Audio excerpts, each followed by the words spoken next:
Review membedah desain, proses, dan pengendalian produk budidaya jamur di Desa Mandalawangi. Jamur merupakan salah satu komoditas hortikultura yang mengandung protein baik. Menurut USDA merilis dalam setiap 100 gram jamur terdapat 3,1 gram protein. Rasanya juga lezat dan baik untuk kesehatan tubuh. Jamur diyakini memiliki banyak manfaat. Potensi produksi jamur dinilai sangat besar dan dapat menciptakan peluang bisnis. Budidayanya juga mudah, bahkan dengan metode ramah lingkungan. Jamur memiliki keunggulan dalam budidaya dan berpotensi tinggi dalam peningkatan produksi nasional. Meskipun Indonesia sendiri termasuk masih rendah dalam hal produksi, hal ini menuntut masyarakat di bidang penjamuran untuk lebih giat lagi mempromosikan dan menjadikan jamur sebagai potensi bisnis. Keunggulan budidaya jamur ini, kita menggunakan limbah, tetapi tidak menghasilkan limbah.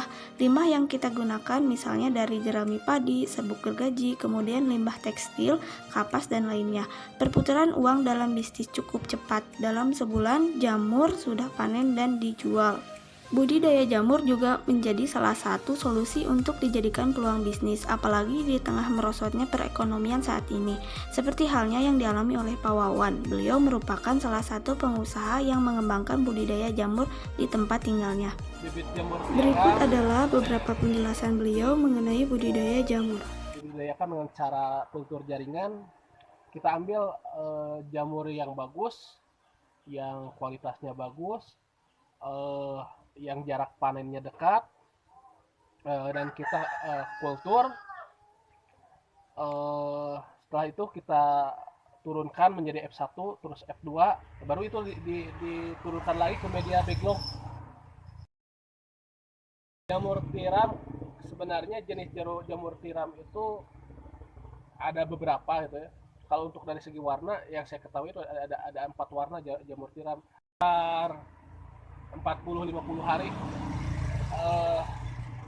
kembali lagi tergantung, biasanya dilihat dari cuaca juga. Kalau misalnya di daerah hangat, untuk inkubasi itu lebih cepat.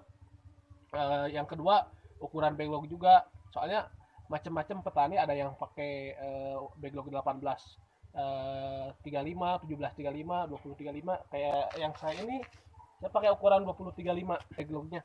Ada juga yang pakai 22 45. Kalau dari inokulasi sampai panen pertama itu sekitar waktu 50 hari lah. Ukurannya, bahan dasarnya itu serbuk gergaji untuk medianya, serbuk gergaji, terus ya bakatul ini untuk nutrisinya, terus untuk menjaga kestabilan pH-nya kita pakai kapur barus kalsium karbonat CaCO3.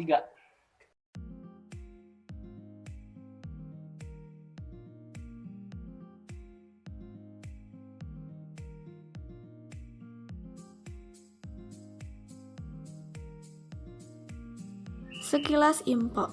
Awal mula Pak Wawan mengembangkan budidaya jamur, beliau belajar memproduksi jamur dari pelatihan dari Dinas Ketenagakerjaan. Beliau mempelajarinya dan mengembangkannya, lalu memproduksi sendiri usahanya dengan awal mula modal sekitar 3 juta.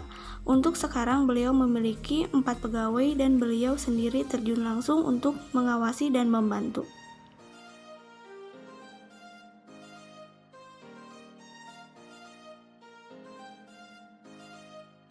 Bahan baku seperti bahan bakunya cuman serbuk gergaji itu buat medianya, terus buat nutrisi itu bakatul. Boleh bisa pakai serbuk jagung juga, cuman saya nggak pakai karena ya udahlah cukup sama bakatul aja. Terus untuk menjaga pH-nya itu pakai kalsium karbonat atau CaCO3.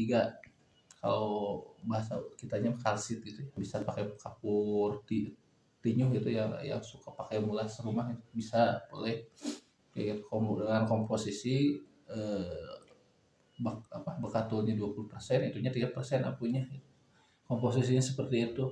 Terus dikasih air sampai kelembaban nyampe sekitar 60-80%.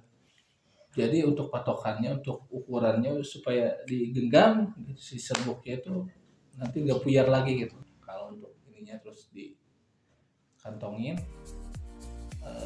press itu didedel itu ya supaya padat.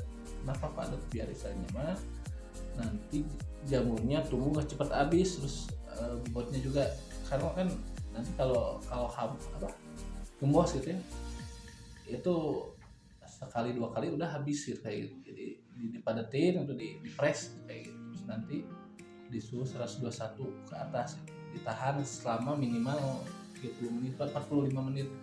Kalau saya itu pakai sistemnya itu pasteurisasi. Kalau itu harus pakai alat yang canggih.